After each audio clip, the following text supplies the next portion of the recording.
Varicose veins కి సరైన చికిత్స కోసం సంప్రదించండి ఎవిస్ హాస్పిటల్. నమస్కారం. విష్ణు పురాణము 9వ రోజు పారాయణలోకి వచ్చాం. జడభరతుడు వీరరాజు అనే రాజుకి మోక్ష జ్ఞానాన్ని కలగజేస్తున్నాడు. ఇప్పుడు అతడు ఎట్లా కనపడుతున్నాడు? ఒక మూఢుడైన బ్రాహ్మణుడిగా కనిపిస్తున్నాడు. అలాంటి స్వరూపంలో ఉన్న భరతుడు రాజుకి ఏం చెప్పాడో చూద్దాం మనం. అయితే నువ్వు శిబికెక్కావు, ఇది దారువా వృక్ష అంటే కర్ర చెట్ట, దారు అయితే నిన్ను దారు ఎక్కావని అనరు. ఇది వృక్షం అంటావా వృక్షం ఎక్కావనరు. ఇది ఇప్పుడు దారు చాలా చెక్కలతోటి తయారు చేయబడింది కాబట్టి దీనికి శిబిక అని పేరు. అప్పుడు నేను శిబికారూఢుడు అనాలి. నువ్వు మనం ఎలా ఉన్నాము అనే దాన్ని బట్టే అవతల వాళ్ళు మన ఏదైనా అంటారు. కానీ మనం అది ఎంతో కాలం అలా ఉండవు.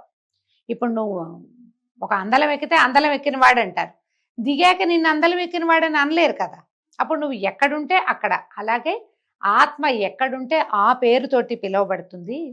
చరాచర పదార్థాలన్నీ లోక సౌజ్ఞ చేతే మనకి భిన్న రూపాలుగా కనిపిస్తాయి. ఇప్పుడు ఒకే చెక్క ఒక చెట్టు నుంచి తయారు చేసింది ఒకటి బల్ల అవుతుంది, ఒకటి కుర్చీ అవుతుంది, ఇంకొకటి పీట అవుతుంది.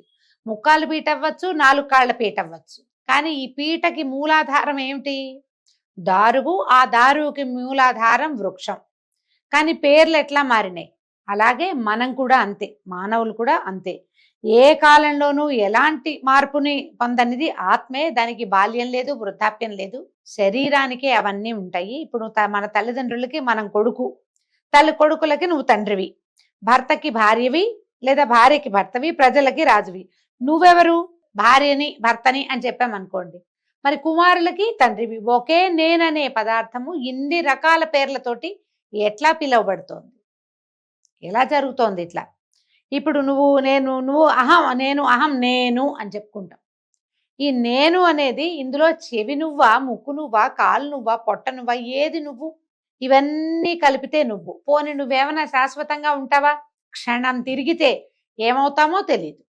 ఆ తర్వాత ఈ నేను అని చెప్పుకున్నటువంటి శబ్దం ఏ శరీరం నుంచి వచ్చిందో ఆ శరీరము పోతుంది, శబ్దము పోతుంది. ఇలా వివరంగా మాట్లాడాడు. ఇప్పుడు సోహం అనేది ఎలా అన్వయిస్తుంది అంటే, రాజు ఆశ్చర్యపోయాడు. ఇదంతా నేను ఆలోచించలేదు. అయితే నేను నీ తాత్వికోపన్యాసం వల్ల నా మనసు పరిపరి విధాలుగా పరిగెడుతోంది. ఈ వికారాన్ని పోగొట్టు. వివేకానికి సంబంధించి నువ్వు చెప్పింది ప్రపంచంలో ప్రతివాడికి అన్వయించుకునేదే ఇది. అయితే పరమార్థమైనటువంటి శ్రేయస్వరూపం నాకు తెలియాలి. ఈ పరమతత్వ బోధకుడైన కపిల మహాముని అడిగి తెలుసుకుందామని బయలుదేరాను.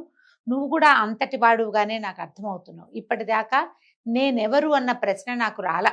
మోక్షాన్ని సాధించాలని ప్రతి వాళ్ళు అంటుంటే ఇదేమిటి రోజు ఇలాగే ఉంటున్నావు, ప్రతిరోజు ఇదే పని చేస్తున్నావు, ఇంతే ఉంటున్నావు, ఇంకో రకంగా ఉండట్లేదు. అదేదో తెలుసుకుందామని బయలుదేరాను. నిన్నే నేను ఆచార్యుడిగా భావిస్తాను, అనుగ్రహించి నా కోరిక తీర్చమని అడిగాడు. అయితే ఈయన ఇంకా ఇందులో ప్రశ్నలు మార్చాడు చూడండి. ఓ రాజా, పరమార్థం గురించి చెప్పాలా, శ్రేయస్సు గురించి చెప్పాలా? శ్రేయస్సు పరమార్థం ప్రదం కాదు. శ్రేయస్సు యొక్క లక్షణాలు పరిపరి విధాలుగా ఉంటాయి. ఇష్టదైవాన్ని ఆరాధించి అభీష్ట సిద్ధిని పొందటం శ్రేయం అంటే అది. భగవంతుని ఆరాధించాం, నైనా మాకు ఇల్లు ఇవ్వు, వాకిలి ఇవ్వు, మంచి ఉద్యోగం ఇవ్వు, నా పిల్లలకి మంచి భవిష్యత్తు ఇవ్వు, మాకు వంశాభివృద్ధి ఇవ్వు, ఓ తోటలు దొడ్లు నాదే పై చేయిగా ఉండు, అధికారం ఇవ్వు, ఇవన్నీ శ్రేయస్సు. ఇవి కాదు పరమార్థాలు. అయితే రాజ్యభోగాలు, ధనధాన్యాలు, సతీసుతులు, బంధుమిత్రులు ఇలాంటివి పొందడం పరమార్థం ఎట్లా అవుతుంది? ఇది పరమార్థం కాదు, కేవలం శ్రేయోదాయకమే. యజ్ఞం చేసి దానికి ఫలితంగా స్వర్గానికి వెళ్ళటం కూడా పరమార్థం కాదు. యోగమూలంగా పరమధ్యానం చేస్తే అప్పుడు జీవుడు పరమాత్ముడు ఏకమవుతారు. పరమాత్మ దర్శనానికి హేతువు ధ్యానం. కొందరు ధర్మ ప్రధానంగా ధన వ్యయం చేస్తారు, దాని చేత వాళ్ళకి ధర్మం లభిస్తుంది. కొందరు ఏవో కోరికలు ఫలించాలని ధనద్వయం చేస్తే వాళ్ళకి సిద్ధించేదేంటి? కామ్యం. మనం లలితా సహస్రనామం పారాయణం చేస్తాము, ఏదో ఒక మనసులో ఒక కోరికతోటి, అది కుదురుతుంది. నిష్కామంగా లలితా సహస్రనామ పారాయణం చేసే వాళ్ళు ఎవ్వరూ ఉండరు, ఏదో ఒకటి ఉంటుంది. అయితే ఇలా తర్కిస్తే ఇవన్నీ కర్మ సంబంధాలే అవుతాయి కానీ పారమార్థికాలు కావు. ఇవన్నీ మనకి ఏదో కావాల్సింది, పరలోక సుఖాన్ని ఆశిస్తూ లలితా సహస్రనామం చేసినా అది కూడా శ్రేయస్సే, కానీ పారమార్థికం కాదు. అసలు ఏది వద్దు అని చేయగలగాలట. అలాగే వేదాలు చెప్పిన చొప్పున యాగాలు చేస్తే అవి కూడా పరమార్థం కాదు. కేవలం కర్మఫలప్రదాలుగా కర్మ చేసిన దానికి ఫలితం లభిస్తుంది. ఘటానికి కారణం మన్ను, ఘటం కార్యం, అది మన్నే అవుతుంది. కానీ మరేమవుతుంది? ఒక కుండ చేసాము, దానితోటి దాన్ని ఏమంటారు, కారణం మట్టి. ఆ మట్టితోటి కుండ చేసాం. ఈ కుండ కార్యం అవుతుంది, అది మన్నే అవుతుంది. కానీ కుండ అయితే మాత్రం మట్టి కాదు, మట్టే కదా. కుండ అని పేరు పెట్టాం, కానీ అది దేంతో నిర్మించబడింది? మన్నుతోటే. అది మట్టే, అది మట్టిలోనే కలుస్తుంది. ఈ రీతిగా చేసే యజ్ఞాలు అంతరించేవే కానీ స్థిరాలు కావు. మరి వాటిని పరమార్థికాలుగా ఎలా నిర్ణయించగలుగుతాము? దేశకాలాలకు అధీనములై కర్మల వల్ల పట్టే ఫలితాలు నీటి బుడగల్లాగా అంతరించిపోతాయి, కానీ వాటిని పరమార్థ రూపంగా చెప్పలేము. పరమార్థ రహస్యాన్ని సూక్ష్మంగా చెప్తారు. ఇది కొంచెం పెద్ద మ్యాటర్ కదండి, కానీ సూక్ష్మంగా చెప్తానంటున్నారు. పరమార్థ తత్వం నిత్య శుద్ధం, ఒంటరిగా ఉండి అంతటా వ్యాపించి ఉంటుంది. శాశ్వతమైన సుఖస్థితిని కలిగిస్తుంది. కైవల్యమునందు విహరిస్తూ ఉంటుంది. మాయకి అతీతము, నిర్గుణము, జననము మరణము లేనిది. పేరు జాతి తన పెర భేదం లేకుండా అద్వైత రూపంగా ఉంటుంది. వాయువు వేణురంధ్రాలలో షడ్జాది స్వరాల వివిధ గతులతో ఒప్పినట్టుగా ఒక్కొక్కప్పుడు అది భిన్నత్వాన్ని కూడా వహిస్తుంది. ఒకే గాలి చూడండి, ఫ్లూట్లో ఊదితే 36 రకాల గాలులు ఏం లేవు, ఒక్క స్వరమే, ఒకటే. అది ఉన్న హోల్స్ నుంచి ఒక్కో దాంట్లో నుంచి ఒక్కొక్క స్వరం లాగా వినపడుతుంది. బ్రహ్మాది భేద రూపాలన్నీ పరమాత్మనివే కానీ వేరుగా చెప్పదగినవి కాదు. బాహ్య అభ్యంతర ప్రవృత్తుల వల్ల ఆ ఏక పదార్థానికి రూపభేదాలు కలుగుతాయి. ఇది పరతత్వము, ఏకరూపం. ఇదంతా విని ఆలోచిస్తున్నాడు ఆయన. ఏదో తెలిసినట్టే ఉంది, ఏమీ తెలియనట్టుగా కూడా ఉంది. అయితే అప్పుడు ఈయన చెప్పాడు, జడభర్తుడు ఒక ఇతిహాసాన్ని చెప్పాడట ఈ అద్వైత బోధకి. బ్రహ్మమానసపుత్రుడు రుభుడు అనే ఆయన, ఆ రుభుడు అనే మునిపుంగవుడు ఉండేవాడట. అతనికి పులస్త్యనందనుడు నిదాకుడు అనేవాడు శిష్యుడుగా ఉండేవాడు. వాడికి అద్వైత విషయం తప్ప సమస్త సుజ్ఞాన విషయాన్ని ఉపదేశించాడట ఈ రుభుడు అనే ఆయన. తదుపరి పౌలస్త్యుడు గురు శాసనాన్ని అనుసరించి, ఇది నా పులస్త్యుని యొక్క కుమారుడు, ఏం చేశాడట, గృహమేధ అయ్యాడు, వివాహం చేసుకుని మన గృహస్థ అయ్యాడు. నివాసం దేవికా మహానది తీరంలో ఉన్న వీరనగరానికి వెలుపల ఒక భార్యతో కలిసి ఒక ఉద్యానవనంలో నివసించేవాడు. కొంతకాలానికి ఈ రుభుడు ఏం చేశాడట, అద్వైతం గురించి బోధించడానికి శిష్యుడి దగ్గరకు వచ్చాడు. అదే సమయంలో ఈ నిదాకుడు విశ్వదేవం అనే హోమాన్ని నిర్వహించి వెలుపలకు వచ్చి చాలా కాలం అయ్యేందువల్ల గుర్తించలేకపోయి గురువు గారిని గుర్తుపట్టలేదట. అతిథి అనుకుని సాదరంగా ఆహ్వానించి అర్ఘ్యం పాద్యం ఇచ్చి, ఆయన వంట అయింది, అలసిపోయినట్టు కనిపిస్తున్నారు, భోజనం చేయొచ్చు అంటే అడిగాడు, భోజనం చేయండి అని అడిగేసరికల్లా ఆ రుహుడు అన్నట, నేను నీచమైన పదార్థాలు తిన్ను, ఇప్పుడు సిద్ధంగా ఉన్న ఆహార పదార్థాలు ఏమిటో చెప్పు, మీ ఇంట్లో ఏముండారో చెప్పమన్నాడు. ఈయన కమ్మని వాసన కలిగిన పదార్థాలు, రస పదార్థాలు, దోశలు, మినపగార్లు, గోధుమ పిండి వంటలు ఉన్నాయని నిదాకుడు చెప్పేట. అప్పుడు ఈ రుహుడేమన్నాడు, నువ్వు చెప్పినవన్నీ నాకు ఇష్టం లేవు, మంచి మృష్టాన్నాలు లేకపోతే నేను ఆరగించను, ఇవన్నీ చప్పటివి, ఇవి నేను తిన్ను అంటే, సరే ఏమన్నాడు నిదాకుడు భార్యని పిలిచి, అబ్బాయి చూడు, ఈయనకి ఇష్టమయ్యేలాగా రుచికరమైన పదార్థాలు ఉండు, ఈ చప్పటివి కమ్మటివి కాకుండా అని చెప్పేసరికల్లా ఈవిడ ఏం చేసిందట, మళ్ళీ వంట చేసి భర్తకి ఆయనకి చక్కగా రుచికరమైన వంటని వడ్డించిందట. అప్పుడు ఈయన నిదాకుడు అడిగాడు, అయ్యా ఆహార పదార్థాలన్నీ నచ్చాయా, మీకు బడలికి తీరిందా, ఆకలి తీరిందా, మీరు ఎక్కడి నుంచి వచ్చారు, ఎక్కడికి వెళ్ళబోతున్నారు, మీ నివాసం ఎక్కడండి అన్నప్పుడు ఈయన రుభుడు చెప్పాడట గురువు చిరునవ్వుతో, భరించరాని ఆకలితో ఉన్నవాడికి ఆహారం తృప్తి కలిగిస్తుంది కదా, మనకు చచ్చేలా ఆకలిస్తుంది, అప్పుడు ఆహారం రుచి. ఆకలి లేని వాడికి ఆహారం ఏమిటి, తృప్తి ఏమిటి, నాకు ఆ రెండింటి సంబంధం ఎప్పుడూ లేదు. పృథివీ వలన కలిగిన ధాతు సమూహాన్ని, జలమును జఠరాగ్ని దహిస్తుంది. ఆకలి దాహం దేహధర్మాలు, ఆ వికారాలు నాకు ముందు ఎప్పుడూ లేవు, ఇప్పుడు లేవు, కనుక నాకు తృప్తి అనేది ఎప్పుడు తృప్తిగానే ఉంటాను నేను. దీనివల్ల పెరిగింది, దానివల్ల తగ్గింది ఏం ఉండదు. తుష్టి పుష్టి అనేవి చిత్తధర్మాలు, విశిష్ట చిత్తులైన వాళ్ళని అడుగు, వాటిని వివరించి చెప్తారు, అవి పరమాత్మకి ఉండవు, అంతా ఒకటే సారం, ఇది రుచి అరుచి అలాంటివి ఏమి ఉండవన్నాడు. ఇక నువ్వు నేను మిత్రుడు శత్రుడు అనే విచక్షణ లేక సర్వము అచ్యుత స్వరూపం అనేలాగా ప్రవర్తించు, ఐహిక వాంఛలకు మనసు ఇయ్యకు అని చెప్పగా నిదాకుడు అడిగేటట, అయ్యా నువ్వెవరు, నీ పేరేమిటని అడిగితే, ఓరి నేను నీ గురువుని, నిదాయమైన రుభుడని, ఆత్మతత్వాన్ని ఉపదేశించాను, సుఖివై ఉండు అని రుభుడు వెళ్ళిపోయాడు. ఆ విధంగా నిదాకుడు నిదానంగా గురువుగారు చెప్పిన విధంగా ప్రవర్తించి ముక్తుడయ్యాడట. అంటే ఏం చేశాడు, సర్వాంతర్యామి భగవంతుడు సర్వాంతర్యామిని గ్రహించి బంధువని శత్రువని లేక సమాన బుద్ధిగా ప్రవర్తించి ముక్తుడయ్యాట. అప్పుడు ఈయన చెప్తున్నాడు జడభరతుడు వీరరాజుకి, నువ్వు కూడా అలా ప్రవర్తించు అని జడభరతుడు చెప్పగా రాజు బ్రహ్మతత్వ జ్ఞాని అయి ప్రవర్తించి విష్ణు సాయుధ్యాన్ని పొందాడు. జడభరతుడు ఆ జన్మలోనే ఆత్మతత్వ జ్ఞాన బలంతో ముక్తి పొందాడు. ఈ జడభరతోపాఖ్యానం చదివినా విన్నా మోహభ్రాంతులకు చిక్కక ఆత్మజ్ఞానం కలిగి చరితార్థులవుతారు. ఇది విశేషమైన గాథండి, కొంచెం నిదానంగా వినవలసింది. ఇందులో కథ కంటే పరతత్వ జ్ఞాన బోధ ఎక్కువగా ఉంది. మనము శీతోష్ణాదులు అబ్బా చలిగా ఉందని వేడి నీళ్ళ స్నానం, అబ్బా వేడిగా ఉందని చన్నీళ్ళ స్నానం చేస్తాం. రుచిగా లేదని పదార్థాలు వదిలేస్తాం. ఇందులో ఉప్పు ఎక్కువ, ఇందులో ఉప్పు తక్కువ, ఇలాంటి ఆలోచనలు చేస్తాం. అసలు రుచి అన్నది పాటించద్దు. స్వపర భేదం లేకుండా ఉండాలి. నేలైనా ఎక్కడైనా సరే ఒకటే రకంగా ప్రవర్తించగలిగితేనే మనకి ఆత్మతత్వాన్ని అర్థం చేసుకోగలుగుతాం. అది చెప్తున్నారు. ఇవి పెద్ద విషయం. ఇలా చెప్తున్నారు. మనం అలా ఎలా ఉంటామండి అనిపిస్తుంది వెంటనే. మనకి నోటికి చేదుగా అనిపిస్తే ఉమ్మేస్తాం. వెంటనే చిచ్చిచి అనుకుంటాం, వీళ్ళకి వంట రాదనుకుంటాం. ముందు విమర్శ మానేయాలి. అక్కడి నుంచి మెల్లిగా పరతత్వమో ఆత్మతత్వమో జ్ఞానమో ఏమిటో వస్తాయి. అవన్నీ రావాలంటే ముందు మనకు ఉండవలసింది ఏంటంటే సంయమనం కావాలి. దేనికి ఎక్కువగా స్పందించకూడదు, అక్కడ మొదలు పెట్టాలట. అయితే ఇంకేం చెప్పమంటావో అని పరాశరుడు అడిగేసరికల్లా మైత్రేయుడు ఇట్లా అన్నాడు. మన్వంతరాలు, మనుపుత్రులు, దేవతలు, సప్త ఋషులు, ఆ కాలాలలో ఇంద్రులు, వాటి చరిత్రలు చెప్పమని అడిగాడు. గడిచినవి రానున్నవి అయినటువంటి చతుర్దశ మన్వంతరాల చరిత్ర చెప్తామంటున్నారు. ఏమిటో ఇది చాలా విశేషంగా ఉంటాయండి. స్వయంభువ, స్వారోచిష, ఉత్తమ, తామస, రైవతక, చాక్షుషాలనే 6 మన్వంతరాలు చెల్లిపోయినాయి. స్వయంభువము, స్వారోచిషము, ఉత్తమము, తామసము, రైవతకము, చాక్షుషము ఇవి వెళ్ళిపోయినాయి. ఇప్పుడు వర్తమానం వైవస్వత మన్వంతరము. రోజు నిత్య పూజకి ఎవరైతే సంకల్పం చెప్పుకుంటారో వైవస్వత మన్వంతరే అని చెప్పుకుంటాం. మనం ఉన్న మన్వంతరం పేరు వైవస్వతము. కల్పాంత కథల వల్ల స్వయంభువ మన్వంతర చరిత్ర నువ్వు విన్నావు. ఇప్పుడు స్వారోచిష మన్వంతర కథ చెప్తానని చెప్తున్నారు. స్వారోచిషం అంటే 2వ మన్వంతరం. మన ముందున్న మన్వంతరం ముందు చాలా ముందుంది, దాని గురించి చెప్తానంటున్నారు. ఇప్పుడు ఇంద్రులు మారిపోతారండి ప్రతి మన్వంతరానికి. దీనికి చెప్తున్నారు. స్వారోచిష మన్వంతరంలో పాండవాదులు సురలు, వాళ్ళు దేవతలట. విపస్నిప్తుడు అనేవాడు ఇంద్రుడిగా ఉన్నాడు. ప్రాణవాత, అగ్నివృష, స్వరస్తంభక, ఊర్జకులు అనేవారు సప్తర్షులుగా ఉండేవాళ్ళు. ఋషులు మారిపోతారు మన్వంతరంలో. ఆ చైత్ర, చిత్ర, మదన, కింపురుషాదులు ఆ మనువు యొక్క కొడుకులుగా ఉండేవారట. ఉత్తమ మన్వంతరంలో తర్వాత మన్వంతరం సంగతి చెప్తున్నారు. సుశాంకుడు అనేవాడు ఇంద్రుడు.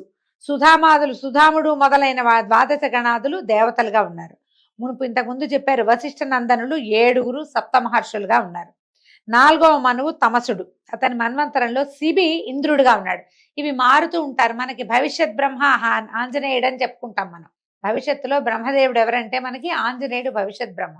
ఇది తెలుసు కదా చాలా మందికి. ఎందుకంటే మనకు చూడండి, ఊరూరా గమనించండి, విపరీతంగా ఆంజనేయ దేవాలయాలు వెలుస్తాయండి. ఆయన భవిష్యత్ బ్రహ్మ అవటం వల్లే ప్రతి చోట ఆయనకు ఒక దేవాలయం, రోడ్డు మీద నుంచుని కనపడతాడు ఆంజనేయుడు. ఏమీ ఉండదు, ఒక గుడి గోపురంగా ఉండదు. ఒక విగ్రహ ప్రతిష్టాపన చేస్తారు, కొబ్బరికాయలు కొడితే కొట్టినట్టు లేకపోతే లేనట్టు, ఎవరైనా సింధూరం రాస్తే రాసినట్టు లేకపోతే లేనట్టు.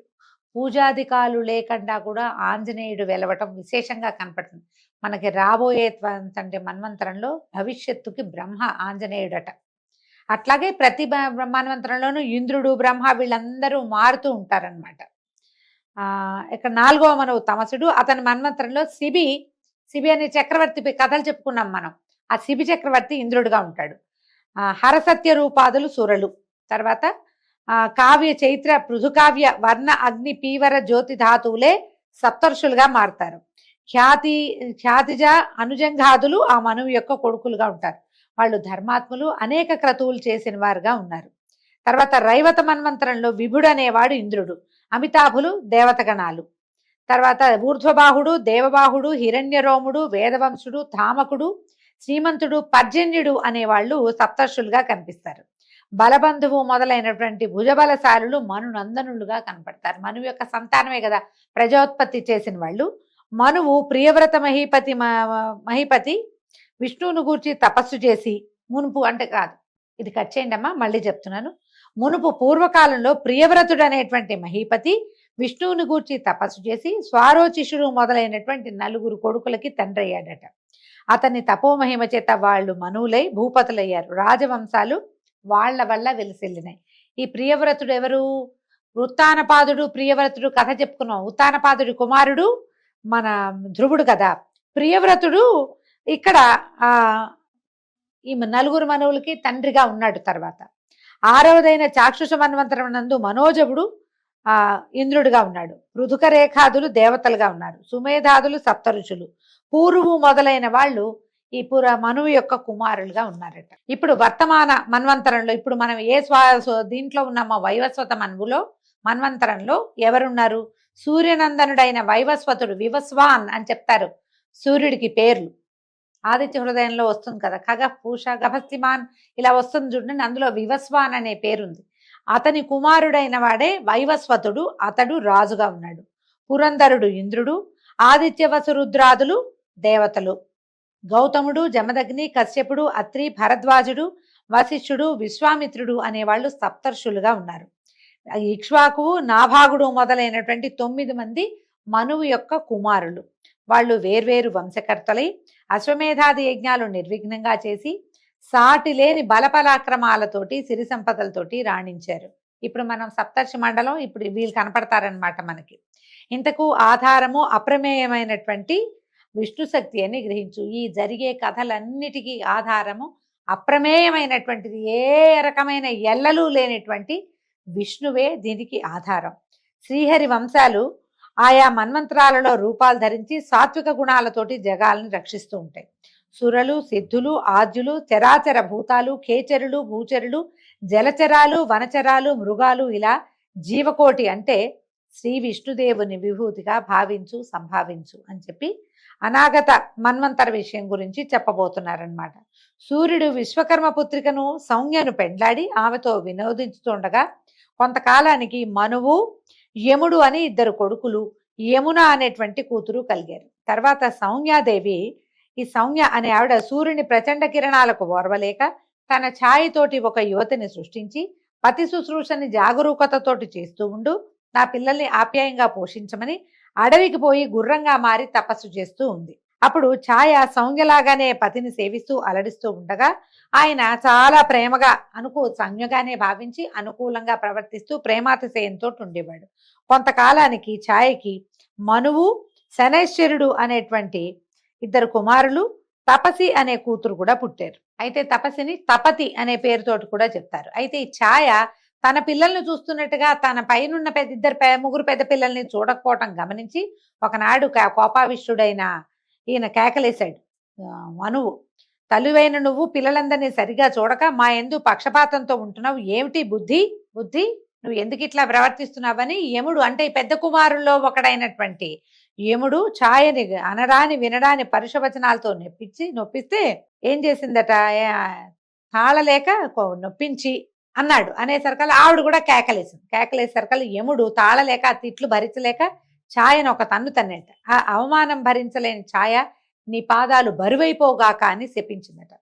మర్నాడు సూర్యుడు వికృతంగా బరువుగా లావుగా వాచిపోయి ఉన్నటువంటి ఈ యముడి పాదాలు చూసి ఏమిటా నాయన నీ పాదాలు ఇలా ఉన్నాయి అని సూర్యుడు ప్రశ్నిస్తే, నాయన నువ్వు కర్మసాక్షి అని అందరూ అంటారు, కానీ మన ఇంట్లో ఏం జరిగిందో నీకు నేను చెప్పాల్సి వస్తుంది, నువ్వు అడిగావు కాబట్టి నేను చెప్తున్నాను. అమ్మలాగానే ఉన్న ఈమె అన్నదమ్ములైన మమ్మల్ని సమదృష్టితో చూడకుండా వాళ్ళని వేరేగా మమ్మల్ని వేరేగా చూస్తుంటే నేను అడిగాను, నేను గట్టిగా ప్రశ్నించా, నేను దుర్భాషగానే అడిగా. ఆమె నన్ను నానా దుర్భాషలాడింది. నేను భరించలేక తన్నేను. ఆమె మా అమ్మలాగా కనపడుతోంది కానీ అమ్మలాంటి ప్రవర్తన ఈమెకు లేదు. ఈమె ఎవరో మాయలాడి తెలుసో తెలియకో కొడుకులు ఏమైనా ఉంటే తల్లి పిల్లల్ని ఓదారుస్తుంది, దగ్గరికి తీసుకుని సముదాయిస్తుంది, కానీ శపించదు. ఇది తల్లి గుణమేనా? నన్ను తన్నేనంది. నాకు ఈమె ఎందు తల్లి లాంటి భావన కలగటం లేదు. కాబట్టి నేను మనసాక్షిగా చెప్తాను, ఈమె తల్లి కాదు, నేను ఈమె కొడుకుని కాదు, చిత్తగించు, అంతా నీ ఇష్టం ఇంకా అని కోపంతో యముడు తండ్రికి చెప్పాడు. ఈమె తల్లిలాగా ప్రవర్తించట్లేదు.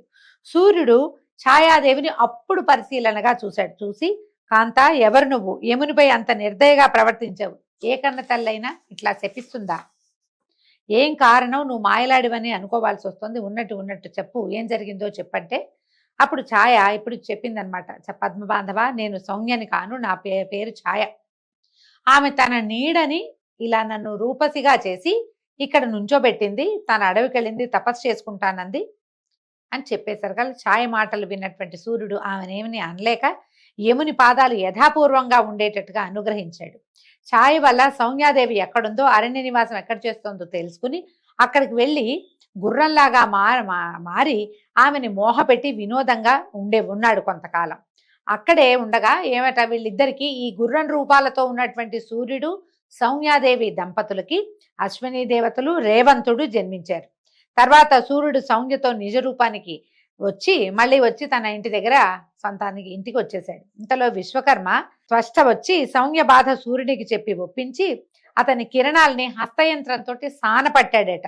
1000 కిరణాల్లో నుంచి 8వ వంతు సానపట్టేసరికల్లా ఒకంత వేడి తగ్గిందనమాట. ఆ వేడి తగ్గి సౌమ్య సుఖంగా ఉండేదట.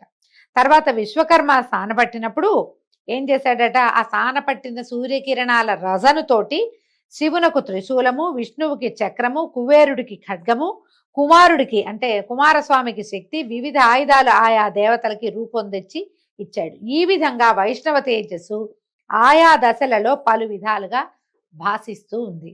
కొంతకాలానికి సూర్యుని వలన సౌమ్యకు ఒక కుమారుడు ఛాయాశక్తితో సహా కలిగాడట. అతని పేరు సావర్ణి. ఇతను అన్ని విధాలా తన అన్నలకు సాటి అయినటువంటి లోకపావన మూర్తిగా జన్మించాడు. అయితే ఈ సావర్ణి ఏం చేశాడట, తపశ్శక్తితో విష్ణువు అనుగ్రహం కోరి మనువు కావాలని తపస్సు చేయటం మొదలుపెట్టాడట. రసాతలాధిపతి అయి ఉన్నటువంటి బలి ఇంద్ర పదవి కోసం వాసుదేవుణ్ణి ఆరాధిస్తున్నాడు. సుతపాది 20 గణాలు దేవగణాలు కావాలని తపస్సు చేస్తున్నారు. గాలవుడు, దీప్తిమంతుడు, పరశురాముడు, కృపాచార్యుడు, అశ్వత్థామ, కృష్ణద్వైపాయనుడు, ఋష్యశృంగుడు, సప్తమహర్షులు, నిర్మోహుడు, వీరబాహుడు మునగున్న వారు రాజులవుతారు. వాళ్ళు సావర్ణి కొడుకులు. ఇలాగ ఆ మన్వంతరం గడిచిన తర్వాత దక్ష సావర్ణి మన్వంతరం ప్రారంభం అవుతుంది.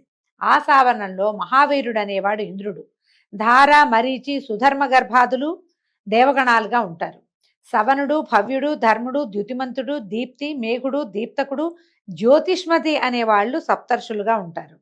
దివ్యకేతువు, మహాకేతువు మొదలైన ఆ మనువు కొడుకులు రాజులవుతారట. తదాదిగా బ్రహ్మసావర్ణి మంత్రం వస్తుంది. ఇంకా ఎన్ని మన్వంతరాలు మారతాయో చూడండి. దాని యందు శాంతి అనేవాడు ఇంద్రుడుగా, సుఖాత్ముడు, ధర్మాదులు 100 సురలుగా దేవులుగా ఉంటారట.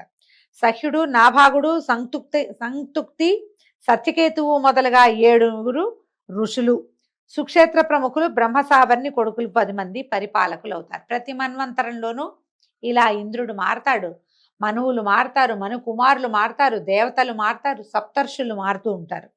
తదాదిగా విష్ణు సావర్ణి మన్వంతరం, తర్వాత రుద్ర సావర్ణి మన్వంతరం వస్తుంది. ఈ విధంగా మనకి మన్వంతరాలు తిరుగుతుంటే మన్వంతరాలని బట్టి వీళ్ళందరూ మారటంతో మనం ఇప్పుడు వైవస్వత మన్వంతరే, కలియుగే ప్రథమ పాదే, జంబూద్వీపే, భరతవర్ష, భరతఖండే అని చెప్పుకుంటాం. మన తర్వాత మన్వంతరం వాళ్ళు మళ్ళా ఆ మన్వంతరంలో ఎవరెవరు ఉంటారో వాళ్ళని ఋషులుగా, వాళ్ళని బ్రహ్మగా భావించి పూజా విధానాన్ని, జీవన విధానాన్ని నడుపుతారు. వాళ్ళకి అవన్నీ తెలియచేయడానికి ఈ ఋషులే పూనుకుని, ఇప్పుడు మనం ఇది చదువుకుంటున్నాం కదా విష్ణు పురాణం. ఈ పురాణం ఎక్కడి నుంచి వచ్చింది? మన తాత ముత్తాతలు కల్పించింది కాదు. అంతకు ముందు ఋషి ప్రోక్తంగానే ఇవన్నీ బయటకు వచ్చినాయి. ఎవరైతే సప్తర్షులుగా ఉంటారో వాళ్ళల్లో ఒకరిద్దరు దేనికి పూనుకుని భూమి మీద జన్మించినటువంటి ప్రజాపతుల సంతానానికి జ్ఞానబోధ చేస్తారు. కర్మలన్నీ బోధిస్తారు, యజ్ఞయాగాదులు నియమనం చేస్తారు. ఈ యుగంలో ఎట్లా ప్రవర్తించాలో ఆ నియమాన్ని బోధిస్తారు. దాని ప్రకారంగా యుగ ధర్మాలు నడుస్తూ ఉంటాయి. దీంతో ఈరోజు పారాయణ పూర్తయిందండి. రేపు ఉదయం మళ్ళీ విష్ణు పురాణం తర్వాత భాగంలోకి వెళ్దాము. నమస్కారం.